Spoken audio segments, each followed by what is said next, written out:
Everyone, I hope you're ready. Today, things are going to get hot, things are going to get cold because we're talking about exo and endothermic reactions in this GCSE chemistry revision episode.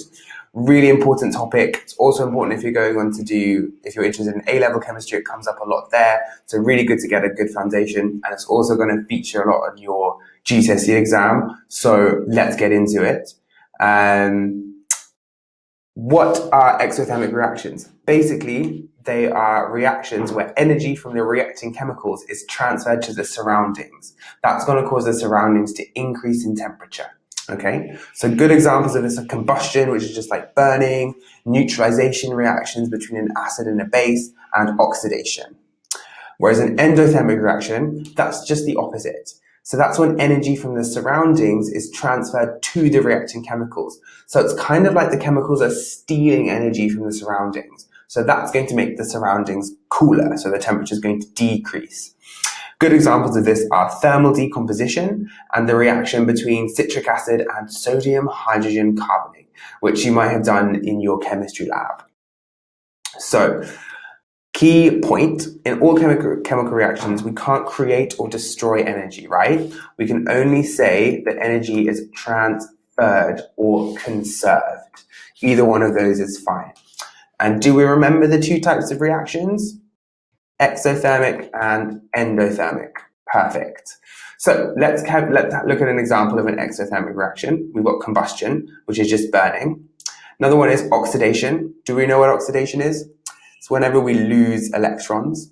So have a little listen to the have a listen to the redox or electrolysis lessons, and that will give you a good indication of what oxidation is. Hand warmers, which we use in winter, that's a good example of an exothermic reaction. And neutralization reactions, that's another one. So remember those four, and that's a good one to start. So it's combustion, neutralization, oxidation, and hand warmers. So endothermic reactions, that's when energy from the surroundings is transferred to the reacting chemicals. So do you remember do you know two good examples of that? One of them is the sports injuries pack. So those packs, you snap them and then it's ammonium nitrate reacts with water and produces instant cooling. The other is citric acid and baking soda. And thermal decomposition, they're another good example of an endothermic reaction. Do we remember the reactants for the endothermic reaction used in sports injury packs? There's water, I'm not going to tell you the other one, it was ammonium nitrate. Another very important adding point, do you remember what happens to energy in chemical reactions? Can it be created? Can we destroy it? No, we can't do either of those things. It can't be created or destroyed. So in which energy if energy is transferred from the surroundings to the reacting chemicals, what kind of reaction is it? It's going to be endothermic. Okay, so a cool example is an exploding pumpkin reaction. I would recommend having a look up of that. It's a fun exothermic reaction. If you have a brave teacher, they might have done it, or if it's about Halloween time, they might do it. And do you remember what thermal decomposition was? Was it endothermic or exothermic? It's endothermic. So let's go back to the reaction of ammonium nitrate and water. Do we remember what that did?